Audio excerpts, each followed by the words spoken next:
Hi, everyone. Welcome. Thanks for joining us today. We're the San Jose Public Library's FLC coordinators, and we're presenting Community Connection Hour. This month, we're focusing on Asian American, Native Hawaiian, and Pacific Islander Heritage Month. And our topic today is mental health awareness. And I just want to say up in your top left corner, there's a QR code where you can check out all the other amazing FLC events. I also want to mention that we do have Spanish interpretation and Vietnamese interpretation. If you need help, let us know. You can put a note in the chat.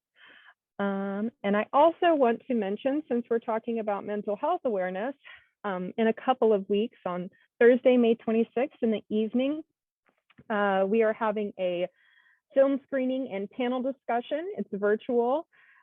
The award-winning documentary film Orchestrating Change tells the inspiring story of the only orchestra created by and for people living with mental illness and those who support them. So we're going to have the orchestra's conductor and co-founder, directors of the documentary, and a ton of people on board to have a panel discussion. So make sure you scan the code and join us. And now for today's presentation, we are joined by the Santa Clara County Behavioral Health Department mental health peer support workers, a few of them at least. Today we've got Michael Sharpe, who has been working as a mental health peer worker for the County of Santa Clara Department of Behavioral Health Services. It's called CCWP, or Culture Community Wellness Program. And he's been working there since 2012, providing outreach, education, and family, individual peer support services to mental health communities. He graduated from San Jose State in 1999 with a bachelor's degree in political science. And he's been working in the mental health field in various capacities since 2002. He's passionate about helping promote prevention and early intervention recovery in mental health community, focusing on underserved and minority communities. He's fluent in both English and Vietnamese. We're also joined by Peggy Cho, who's a mental health peer support worker as well. She's a Chinese team lead of the CCWP at the County Behavioral Health Services Department, and she's been working there since August 2017. Prior to joining the county, she was a program director at Prestige Adult Day Healthcare, a California state-funded community-based adult services program. She has a bachelor's degree in psychology from the University of California, Santa Cruz, and a master's degree in theological studies from Gateway Seminary. Peggy is an immigrant from Hong Kong and speaks both Cantonese and Mandarin besides English.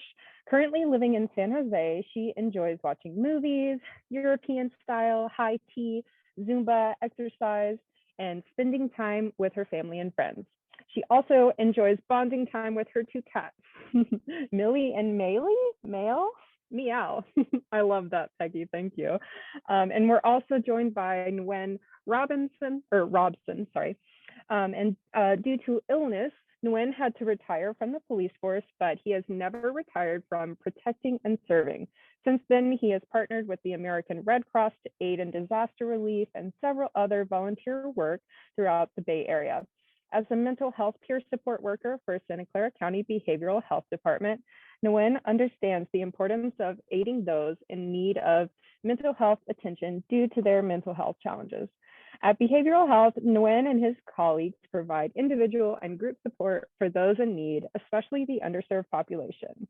And he is fluent in English and Vietnamese. So welcome, we're so excited to have you, and the floor is yours.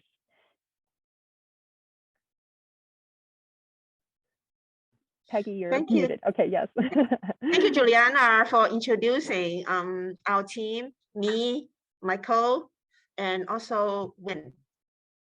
All right, let me share our PowerPoint first.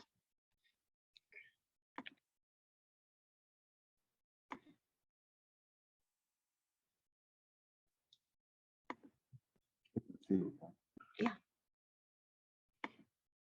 Do you guys see it clearly? Yes. Okay, thank you. All right.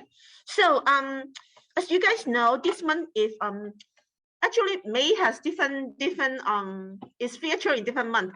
Asian Americans and Pacific Islander AAPI Heritage is one of the feature. Another is Mental Health Month. So this month we are very busy because this is our area. We are working and providing services to the community related to mental health. All right, so let's get started. Okay, so for AAPI, Asian American and Pacific Islander, we actually have quite a lot, and we have 48 ethnicity represent, over 48, and we speak more than 300 languages just by AAPI. So you can imagine there are a lot of different ethnicity and languages among us, among our groups. And these are some of the flag that you can find belong to AAPI group, okay? You may find your own flag too. Okay, these are the flags, quite a lot. All right, let's look at AAPI history. Today we want to introduce two different history because based on the background of Michael, me, and Nguyen. I am Chinese, and Michael and Nguyen are Vietnamese. So we are more familiar with our own history, although there are a lot of history of other AAPI groups, for example, Filipino or Korean or Hawaiian or so many other people. But today we want to present our own history to you guys. Let's look at the Chinese immigrant first, okay? I'm going to show a video in the coming slide that will tell you about the early time of Chinese immigrant that is related to the gold rush, if you guys have studied about that at school, okay?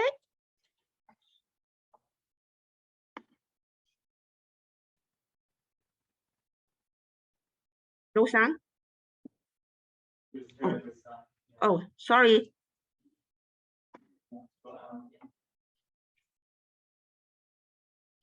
I have to stop sharing. Oh, here. I think it's the sound. Share sound. Okay, got it. So let's try again. Well, okay. While it was the gold rush that drew the first Chinese immigrants to America, the history of how Chinese laborers helped build the country kicked off in the 1860s with the construction of the Transcontinental Railroad under the helm of American industrialist Leland Stanford. He was looking for the hardest workers, Sorry, guys.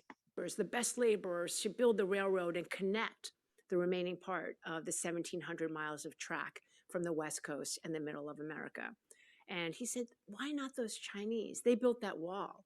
20,000 Chinese men worked on the western section of the railroad, accounting for as much as 90% of that workforce.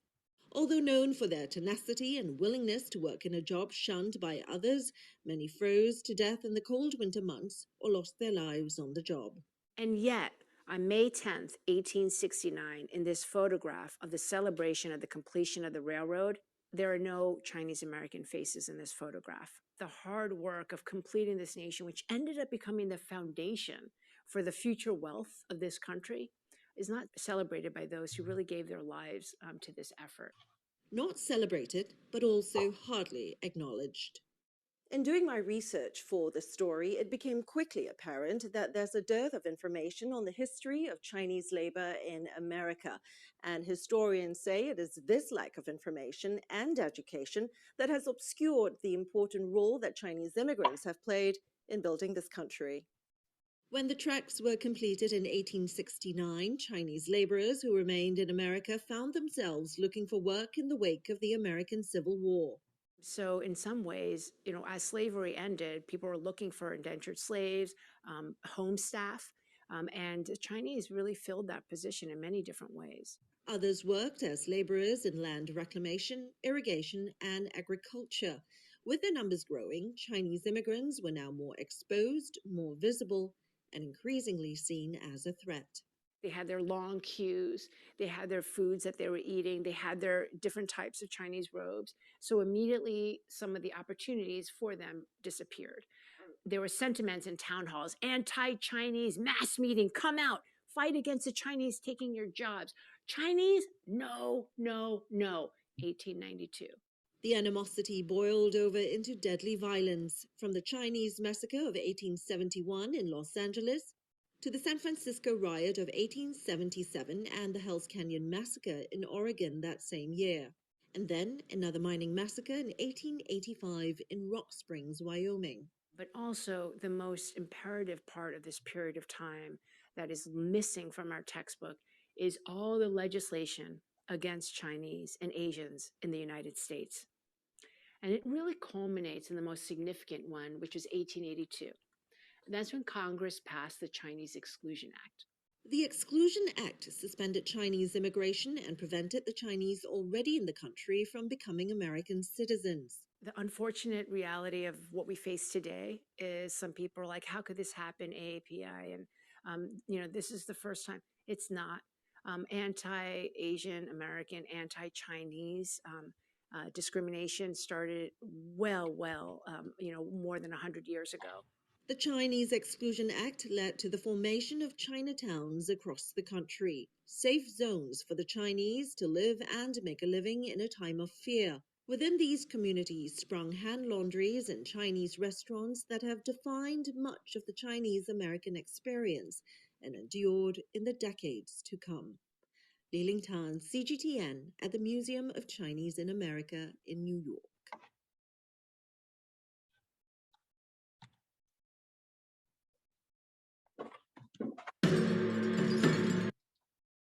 Okay, the next one, we have another video that is talking about the Chinese immigrant to America in the late 19th century. So it's later than what you see as the previous slide, as the previous video.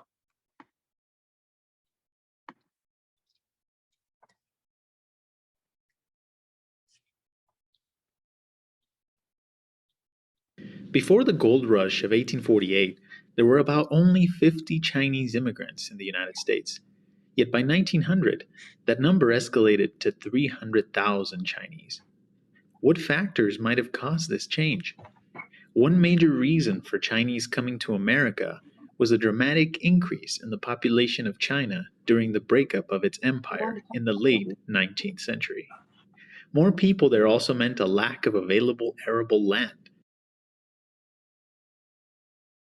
The rumors of a steady stream of employment were a major pull factor to come to the Americas.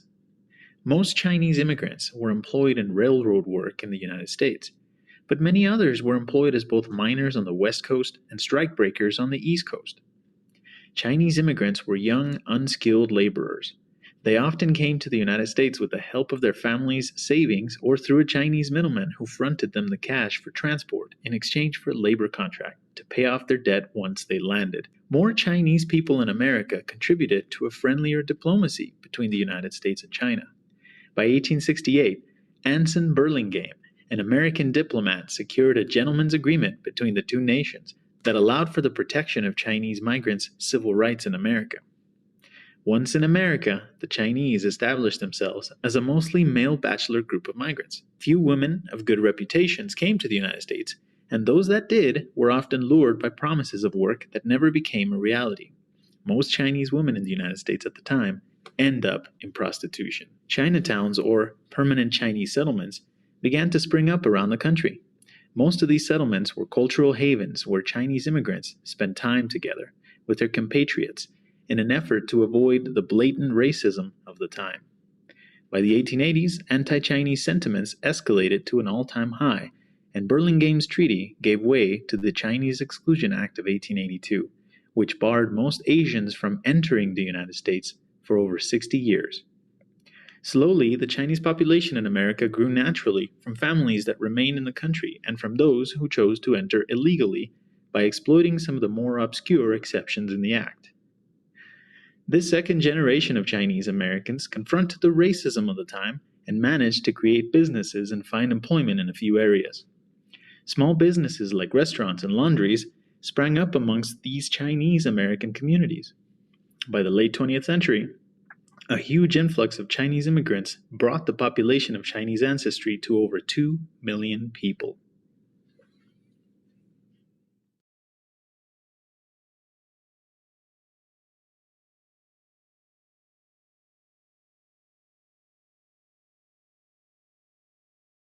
Okay, now I'm going to pass the time to Nguyen. He will talk a little bit about the Vietnamese history in US. After the end of the Vietnam War, which was ended on April 30th, 1975, Vietnamese started to leave the country, and they came here, mostly to California. And here's a short video of how it was when they first came here.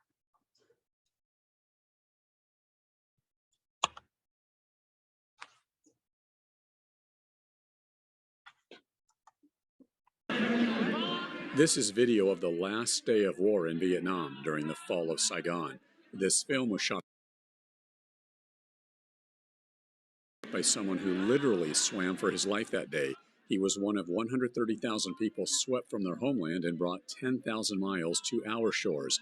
These Vietnamese refugees were transplanted to a remote part of Camp Pendleton Marine Base, herded into tents and huts because the Marines only had 24 hours notice to prepare for the mass exodus. Well, over the next few years, there would be another exodus of sorts, this one out of Camp Pendleton and into Orange County, namely the city of Westminster.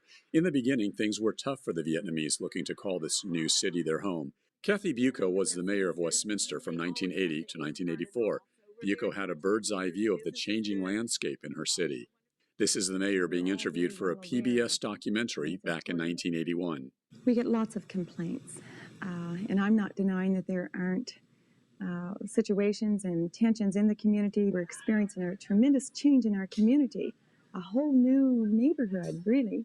Sometimes I'm jealous, because I see them all driving around in new cars, and they seem to come into, we're renting in our neighborhood, and there was like 5 houses for sale this summer, and they all moved in.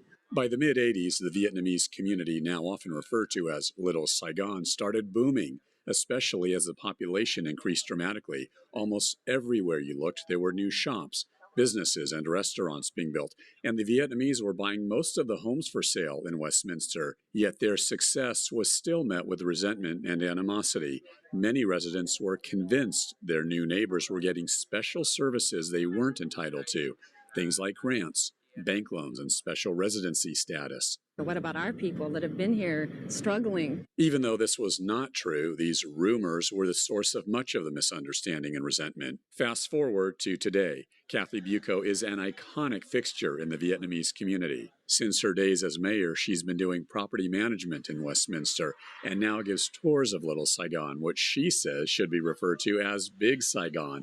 That's because there are anywhere from 300,000 to 400,000 Vietnamese living in Orange County, with the majority in Westminster and its surrounding cities like Garden Grove, Fountain Valley, and Huntington Beach. Most of the people that had difficulty with this have gone.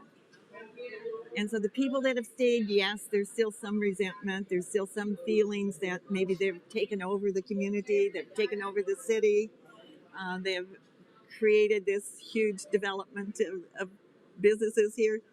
But in my opinion, that's only good for a city. Little Saigon has absolutely become a tourist attraction. It's a destination for tourists. There's tour buses that come to Asian Garden Mall almost every day that come from all different countries and all different parts of the United States. We are lucky to be blessed to come to this country. Dr. Nguyen was 11 years old when her family was airlifted out of Vietnam just a few days before the fall of Saigon. 40 years later, Nguyen is still so appreciative of the freedom this country has given her. She still lives and works in Westminster's Little Saigon, running the chiropractic office her father proudly started back in the early 80s after putting himself through school. Now, Nguyen sees over 200 patients, and she even has her law degree. She says, like many Vietnamese, her family banded together, eventually buying a home, starting a business, getting an education, and then in her family's case, giving back, literally. My family was on welfare. And the thing that I want to say is that when my dad graduated and passed the board the first time in 1981, he took my mom to the agency, social service agency, and asked, how much has my family been receiving the care or the supports? Because I want to pay it back. And he did. And that makes me very proud. Actually, they have built a town among themselves. This is their place, their home away from home. They're good people. I truly love the Vietnamese community. Just look at some of the local are Vietnamese American. In Garden Grove, 3 of the 5 council members the same, and in Fountain Valley, 1 council. Okay, for the next video that we have, it will be about Vietnamese here in San Jose area.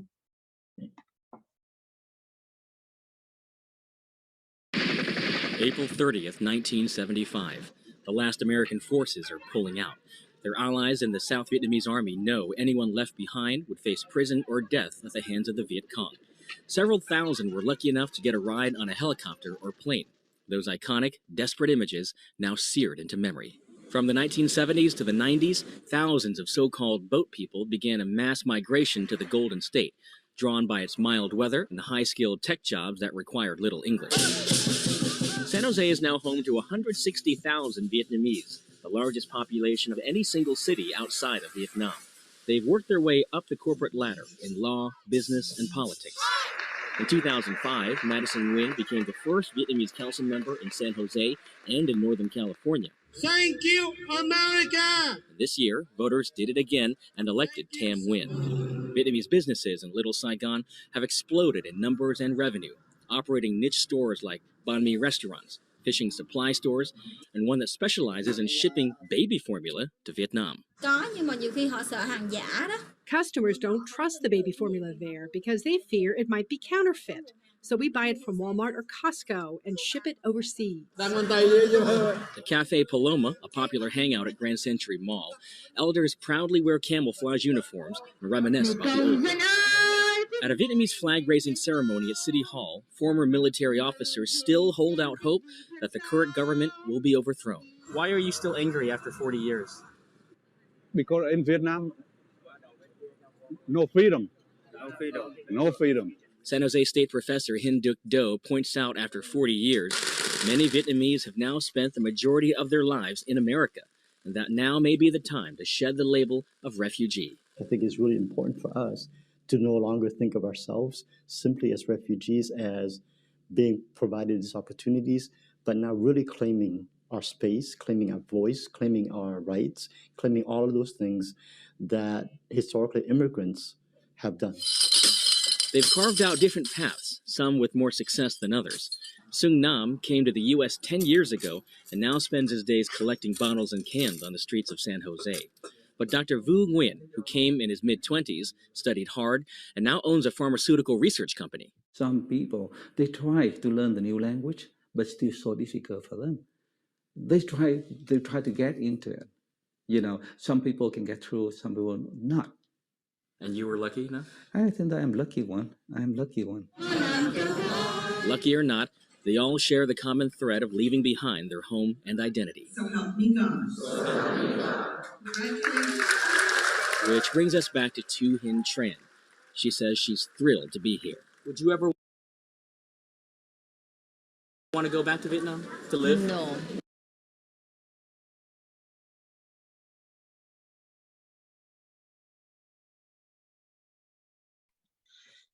All right, hope you guys get more idea about the history of Chinese and Vietnamese in the United States for the past few years. Comparatively, Chinese has a lot longer time than Vietnamese. Chinese has, I think, more than 100-year history. Vietnamese is more recent history, I think, since the 70s. Yeah, but they are going a lot of population in our county. So yeah, you see them in a lot of different places. All right, now let's look at the population in our county of AAPI. All right, AAPI comprise more than 1/3 of Santa Clara County population. Okay, and although we basically AAPI compared to other racial or ethnic group, we tend to experience better health outcome, but again, we still exist disparity in our health outcome and also our risk in terms of our health, including our physical health and our mental health. Okay, compared to the data that we receive with the AAPI subgroups.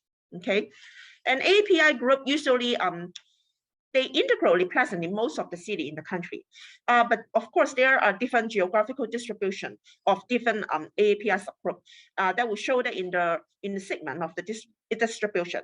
For example, in Silicon Valley, you will see actually a lot of Chinese, and also in San Francisco and in Oakland. But in Silicon Valley, you don't see that much Vietnamese except in the city of San Jose, because they may be in another area in Silicon Valley. Okay, so we have different group of segment within our area, and also because of that will address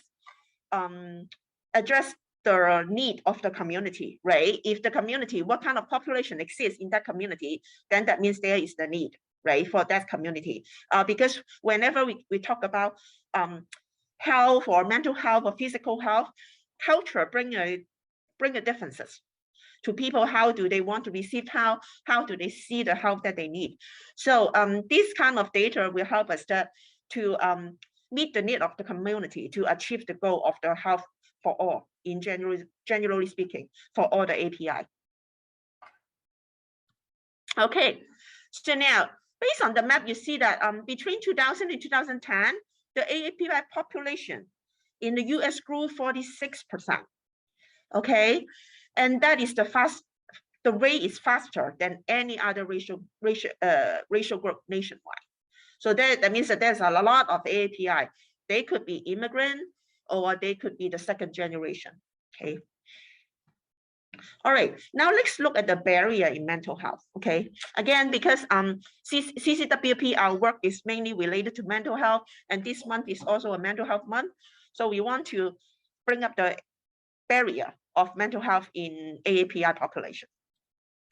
All right, so quite a lot of the AAPI population, because of their culture, they feel shame about mental health. They don't want to share about other people they have mental health, because they don't want to be labeled. It's the stigma that exists among our population. And we just want to keeping it within ourselves, keeping it in the family. We don't want to show our dirty laundry to other people, and we just want to put everything under the rug. AAPI people tend to be more reserved and tend to be more shy, so they don't want to really discuss about this, because this is something that not knowing to be welcome to talk about it. People may be more welcome to talk about diabetes or heart attack or heart disease than mental illness. Okay, and some of us, we denial about our mental health problem. We still living in our denial stage, and also our culture will tell us that, okay, mental health is no good. Don't talk about mental health, or mental health is something that, oh, maybe there is some evil spirit or something like that. Some of the cultures still have this kind of belief exists that cause the barrier for us to receive treatment. And some of them, because of our language barrier, some of us, maybe we are monolingual. We cannot speak English. That's why we have hard time to communicate. And we also don't know the resources to get the need that we need to be received, and get the support that we need to be received. And some of us, we also have housing problem. There is some discrimination among us, among the landlord or the renter. So that is creating some housing issue, and the financial resources, especially for immigrant. For AAPI, they may immigrated from their country, they're recent immigrant. They don't have a lot of skill to find a high pay employment. So for them, their pay is very low, but they have to feed the family, to feed their kid. So for them, they don't really have the financial resources to receive treatment. Especially a lot of them, their employer do not provide medical insurance. For example, if you work in a restaurant, right, they don't provide you with medical insurance. And also, there are the condition of underutilized of the services. There are different community or government services exist, but because of the lack of the knowledge of the AAPI group, we don't know how to access those resources, although these resources are free. So that's why there are some resources that are underutilized. And again, I already point out, because no insurance, that's why they don't have the medical or any other support to coverage their health treatment.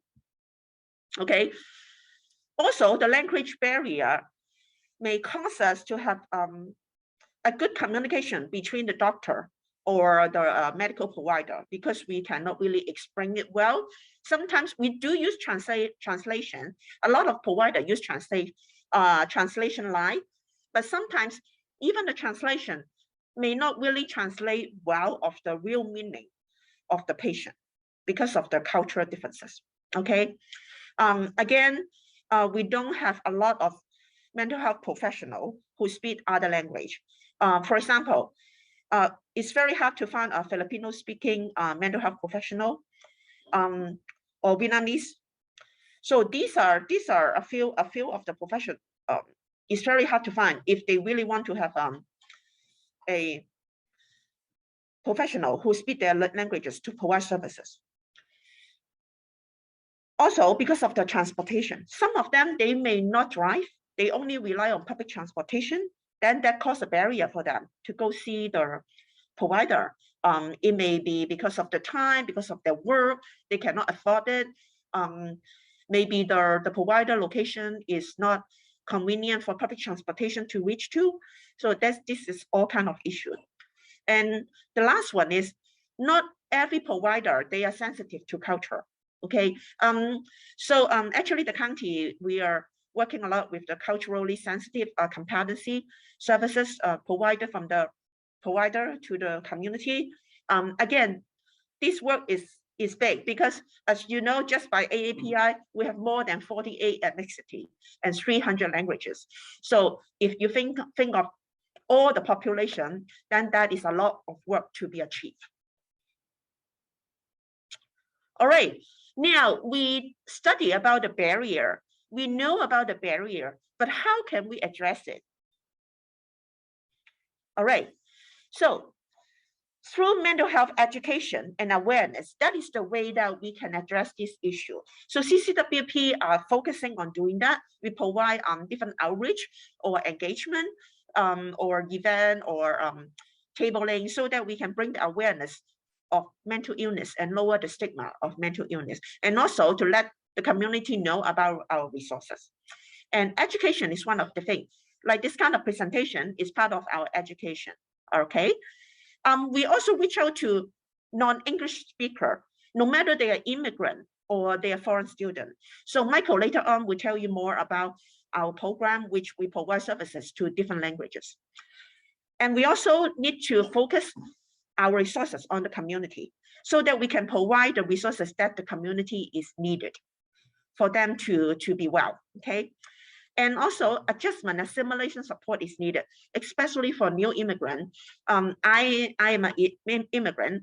When I first came to the United States, I remember at the beginning, it was hard, although I speak English well, I can read and write, but again, it's still hard because I come to a new location.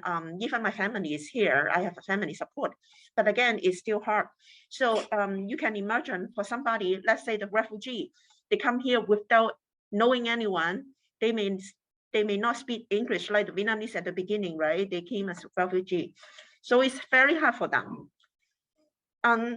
More education on generational, cultural, and value gaps. So we all know that for the immigrant, if they have their second generation, the second generation is raised in the American culture, so which is different than the original culture of the parent. So this kind of a generation gap will have conflict, will have problem. So we want to learn more about this so that we can lower the communication problem or conflict between different generations. Again, churches usually provide different support to the community who go to the church or who have the faith belief. So we want to collaborate with different faith-based organizations so that we can work together to provide support to the community. And also we want to build relationship with different facilities, no matter it's for the elderly, for the nursing home, or for any giver or anything. Or sometimes we build relationship with library, we build a relationship with organizations that working with older adult or youth or even school district, so that we can provide services to all population. All right. And then again, I already say that this one, And at the end, we want to recruit more volunteers, because you know that there are so many work that has to be done. Just by CCWP or maybe the library staff is not enough to meet all the need. So volunteer is very, very important to us. So our program all recruit volunteer. If you are interested to be your volunteer, you can reach out to us later. Huh? Okay, can you check that for me, please? Okay, now I'm going to pass the time to Michael. He will introduce about our program to you guys. Thank you. Okay, I help you. Well, hi again. Just recap about my role as a mental health peer support worker. Again, Dr. Nguyen mentioned it. So for about over 12 years now, I work as a mental health peer support worker here at the Santa Clara Behavioral Health Services Department. We used to be called Mental Health Department, but we merged drug and alcohol and then mental health to one.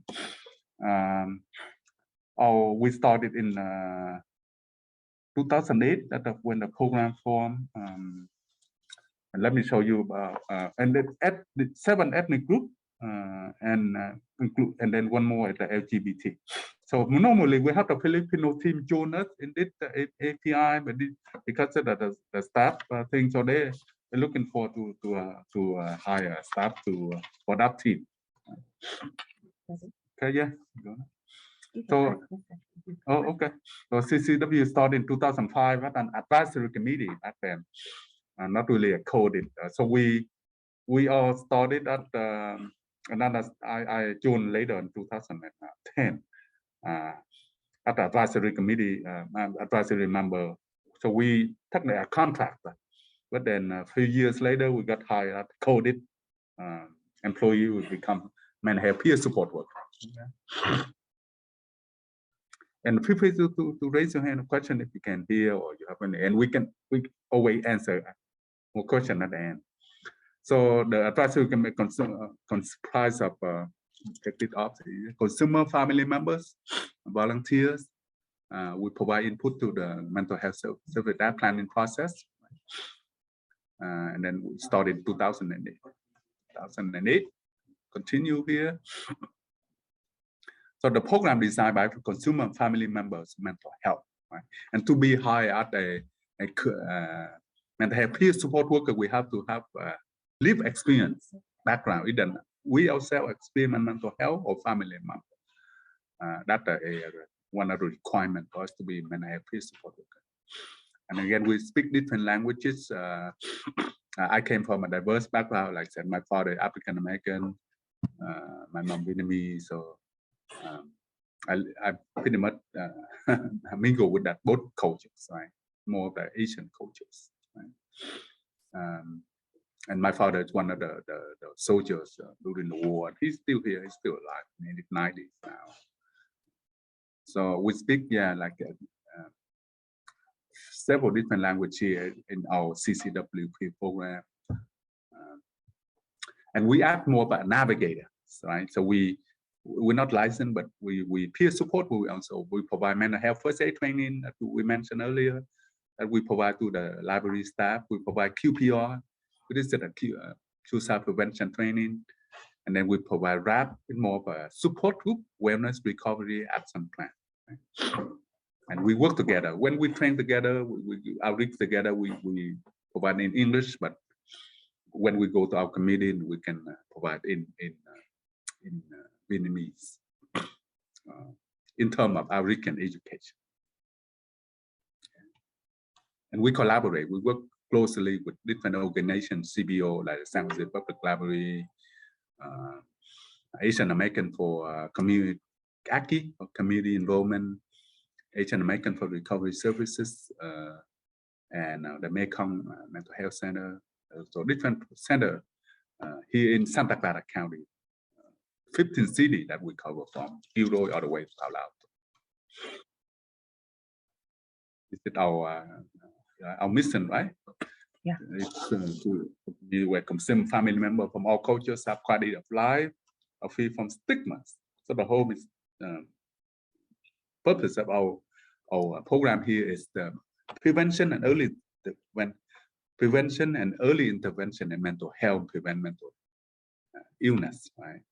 And if we encounter those that have the illness, we act as a navigator and guide them through the system of care process to help get them treatment, get them good support group, and offer education and all the components that help with the mental health journey. And we focus on the inner serve community, but we serve all communities. So these are the teams here. We have African heritage, African immigrants, the Chinese team, the Latino team, the Filipino team, LGBT, Native American, and Vietnamese team. So this is what we do. We do resource table in different organizations. We do workshops and presentations like this. Right? Mental health first aid training, but we provide. Usually we can organize it here. It's 8 hours training for each day. People can come to us, or we can go to their organization. It's open to the public. It's a free training that we offer. RAP with more of a support type of group. It's about an hour and a half for 6 to 12 weeks that we can also provide. Question pathways and refer, as we mentioned earlier, the suicide prevention training about an hour and a half or 2 hours, and it teaches you to be a gatekeeper in suicide. Then we also sponsor community events. We just had one last Friday, the mental health kick celebration here at where we work at a learning partnership. That's then in 1075 East Santa Clara Street. We had about 250 people participate. We have about 30 vendors, including the library, San Jose Public Library, one of our vendors. And upcoming on the 25th, we have the Vietnamese Chinese team. We also had a celebration event like that. So those of you guys want to participate, you're welcome to email us. We should have our email and phone number at the end. We have a volunteer program that we accept volunteer for those who like to volunteer and work with us. And so we do call center, we attend committee, we advocate, right, for the mental health community. And linkage to different services that those that need to, you can refer people to us if they need linkage to different resources we can provide to them. Like urgent care, mobile crisis that the Santa Clara County Behavioral Health services have to offer. Yeah, I mentioned earlier QPR, mental health say, and RAP. Let me hear the American Service Center that Nguyen, he's work mainly over there. So let Nguyen talk a little bit about the newly built Vietnamese American Service Center that had a component of mental health inside as well. And Nguyen can touch on that. Yes. Who here knows about the new VASC Center? Feel free to give me a thumbs up. Awesome. Okay, good. At this time, I would like to give you a little history on VASC. Okay. Back in 2011, there was an assessment done. They sent out surveys. It was called the 2011 Santa Clara County Public Health Assessment Status of Vietnamese Health, first proposed by Supervisor Dave Cortese. Revealed that the Vietnamese American community in Santa Clara County faced disparities and challenges in mental health, healthcare, and physical health, and intergenerational conflict and difficulty in navigating existing county services. So this is some of the things that they found during the assessment. They found that more Vietnamese American adults, about 26%, lacked healthcare coverage compared to other adults in the county. They also found that between 2010 and 2011, 16% of Vietnamese adults could not see a doctor when needed because of cost. Okay, and also cancer accounts for the larger percentage of the total number of deaths among Vietnamese American, about 32%, than for all county residents. Okay, the Vietnamese American adults are diagnosed with liver cancer at 4 times the rate of overall adults in the county. And 10% of Vietnamese American adults have been diagnosed with diabetes. So those are just some of the statistics that they found. So upon being sworn into office in August 2013 and recognizing the importance of cultivating the foundation of trust upon which a service center must be built, Supervisor Cindy Chavez initiated the comprehensive multi-year community engagement initiative. Okay. And in 2015, Supervisor Cindy Chavez and Dave Cortese led VASC stakeholder assessment to further identify disparities and barriers in accessing the county health human services. And in January 2016, the VASC stakeholder assessment final report was released, and the finding resulted in a recommendation by the Office of the County Executive to construct the new Vietnamese American Service Center. The Board of Supervisors approved the funding for the construction of VASC through its capital improvement plan in 2018. So the construction started in November of 2019, and it was completed at the end of the summer of last year. We had our soft opening in October of last year, and we're supposed to have the grand opening in December, but due to unforeseen situation, it was delayed several times, and we finally had the grand opening last month on the 10th of April. Okay. And it was designed to be a one-stop location for all. So right now we have health screening, medical, dental services, we have pharmacy, and we also have mental health services, as Michael mentioned earlier. And beside that, we have probably the largest senior nutrition program in the county right now. Each day we are serving 500 meals to our seniors. Okay. And for fun, we have ping pong, we have ballroom dancing classes, yoga classes, and we also have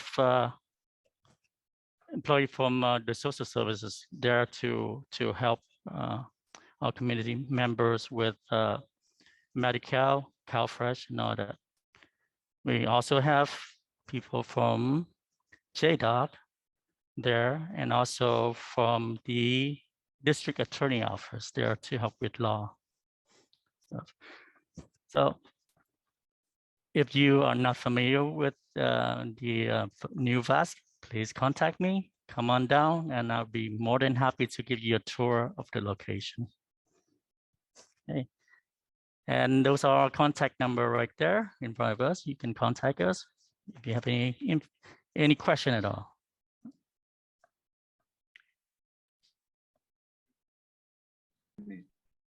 Actually, yes, it's not related to VASC, but my question was, what do you think is the best thing we can do for someone who is reluctant to seek mental health?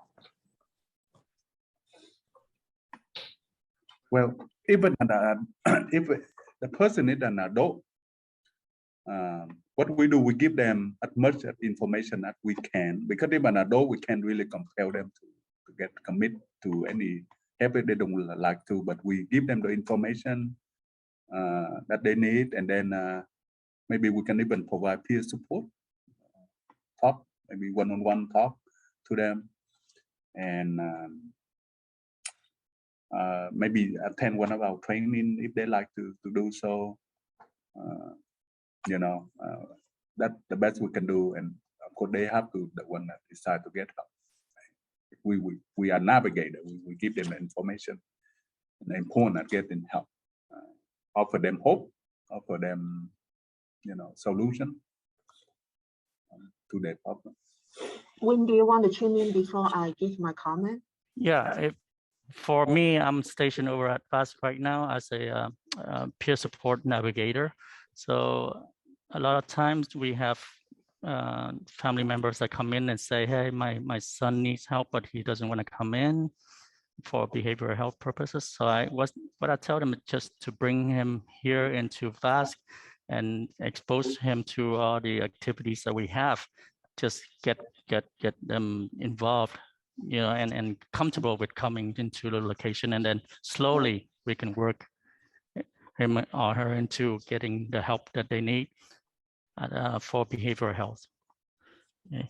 And one other thing that I need to add for VASC is that it's not open to Vietnamese only. It is open to everyone. Okay. Right now, at the current time, we have Vietnamese, Spanish, and Chinese-speaking employees there.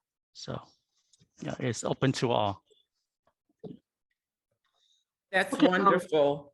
Thank you for sharing that. That's really special. For me, I personally, I had mental illness too. It was just, I recovered from it. And I was in denial for 7 to 10 years about my mental illness because of my, because of the stigma and some of my false perception about mental illness. So if people, they are reluctant to the treatment, so we need to find out what is the reason. If the reason like what I share with you of my case, because of the denial stage or because of the stigma is better. At least you can give education for them to have the awareness, and then they will learn about it more.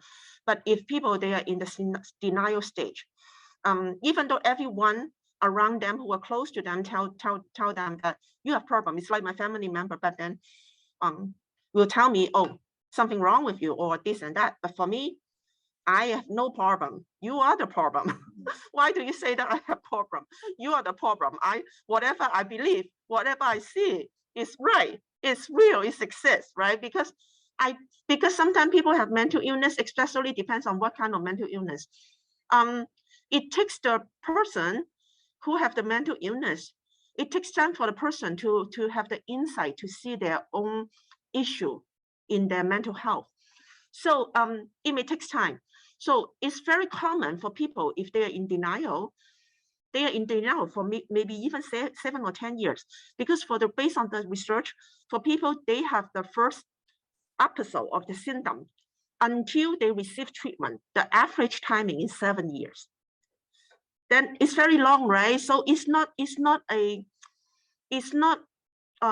uncommon to have people, they have mental illness, but they don't receive treatment. They will return to it.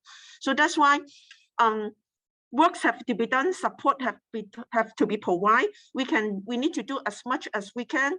But again, the bottom line is the person who has mental illness has to be willing to receive the treatment. So we just have to provide support as much as I can and provide the resources. And when the person is ready, then that person can use the resources or receive the treatment. Another thing, if for the family member, maybe a little bit hard, especially if you are living with the family who have the mental illness, but who deny the mental illness and refuse treatment. It is very difficult for the family member because basically you have to suck up all the behavior or all the feeling or thinking that is experiencing by the person. So family member need to find support also. So besides our program, NAMI can also provide different support group for people who are family member or they are consumer. So consumer, that means that someone who has mental illness, so that they can have some support in a way that they feel comfortable. They won't be labeled. They won't be having the stigma in that environment because every one of them are having the same issue, having the same problem. So patience is very important. And NAMI is the National Alliance of Mental Illness. Yeah. So maybe I pass the time back to, is it Tiffany? If we don't have any other questions. We are close to time, but if anyone has any other questions, you're more than welcome to ask. If you're willing to stay a bit longer to talk some more, we can do that too. Feel free to email us as well. Like any more in depth. If you want to learn more about the training, we have one coming up here to our location on the 23rd, 24th. The mental health first aid training. It's from 12 to 4. Oh, can you put that link in the chat box to the training? Yeah. And I want to say thank you so much for educating me. I appreciate everything that I learned from you today, especially the video clips. They were very engaging. 23rd. Thank you for your feedback, Victoria. You're welcome. Thank you so much. May 24th and 24th. 4 to 4 at the location. Thank you for sharing your knowledge. I look forward to having a tour with you guys of the new Vietnamese American Services Community Center. So yes, come on down. Thank you. I haven't even been there. We can all go together. Yeah, we can all go together. That's a good idea. Yeah, that's good. We plan a tour together. Yeah, we can all go together and Nguyen can provide the pizza. Yeah, Victoria. No problem at all. As long as you come down, I'll do that for you. That's awesome. You know, I want to tell you guys as servants in the community, that when we created the FLCs in the library, created this space out of COVID and the quickness we needed to bring our patrons virtually, right? We wanted to be able to get information out to our patrons. So you are exactly why we exist, because there's so many wonderful resources, but the people can't reach them, or they don't know they exist. So now you have 15 more people who know what you do, who can share it. So we want you to extend that same baton and tell others about CCH. If they're doing great work or any kind of work, to come and share it here. Definitely. Thank you so much. That really make my day. For the senior nutrition program at VATS, how old the person have to be? They have to be 16 over. Yeah. 60 years old. 60 years old and over. Yeah. That's awesome. Yeah. And they are giving out, like I say, 500 meals every single day. Wow. And it's Monday to Saturday. That's awesome. Do you have a flyer with these things that we can post in our branches, in our FLC centers? If I know that you're in touch with, I think, Tiffany and Mercedes, if you could email that to us, I'll make sure I make space for you in our library. Okay. They also have a Facebook page that they post all this up. Yes, every week. Vietnamese. So, yeah, I can send you the link to it. Yes. Okay, that's good. Yes. And what library you working at from the Hillview? I'm at Ophelia's at Hillview. I'm at Alum Rock on White Road in Alum Rock. Okay, I go there sometime. Let me. Yeah, come there and pop up. You can pop up. You can have an event there. You can table there. Our team used to table there. The Hispanic team. Good. Awesome. Table there. Awesome. Stop at Hillview too. Yeah, right. And look it, and don't forget the pizza. O'Connell Street. Okay. Yeah, okay. You say okay. Okay. Thank you guys for giving us the opportunity to present. Okay, you guys, take care. Have a wonderful day. You too. Take care. Take care. Bye-bye. Take care, everyone. Bye. Bye.